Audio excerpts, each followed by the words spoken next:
તો જય દ્વારકાધીશ અને જય શ્રી રામ। સ્વાગત છે તમારું આજના ફ્રી નવા વ્લોગમાં। તો આપણે ચેલેન્જ લીધેલો છે 1 વર્ષમાં 10,000 ફોલોવર કમ્પ્લીટ કરવાનો અને દિવસ છે આજે બીજો। તો આજના દિવસની શરૂઆત થઈ ગઈ છે, ખેતરમાં આવી ગયા છે આપણે આંટો મારવા અને આમાં વાવેલી છે આપણે સિંગ, જો કે હજી ઉગેલી નથી। બધું આંટો માર્યા પછી આપણે નીકળી જાય ગેરેજ જવા માટે। ગેરેજ પોગીને કાઢી ભાઈ સીધી પાઇપ, સીધો ફુવારો ચાલુ કરી દીધી બાકાજી ચાલુ।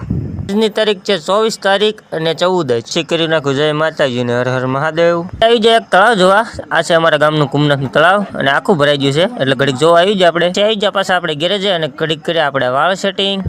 અને આજ તો સવારમાં ભાઈ આપણે ગેરેજ મોર બસ મૂકી દીધી છે। પછી આવી જાય આપણે ટાંકો જોવા અને ટાંકામાં જોયું કાં તો ટાંકો હતો આપણો હાવ ખાલી। આવી ગઈ આપણી પાસે એક રિક્ષા ધોવા, રિક્ષા ધોઈ કાં તો આવી ગયો કલર ધોવા અને આ લુક છે કલર ધોયા પછીનો। પછી આવી ગઈ આ ગાડી આપણી પાસે ફુવારો મારવા। બપોર પછી આવી ગયો આપણી પાસે ટ્રેક્ટર, જેને મૂકવા જવાનું તો આપણે વાડીએ ટ્રેક્ટર મૂકીને આવી ગયો આપણને કલેજો લેવા। કરતા પડી ગયા હાથ અને આજનો રહ્યો આપણો આખો આવો દિવસ। હા, તમે લાઈક કરવાનું ન ભૂલતા। બાય અને હર હર મહાદેવ।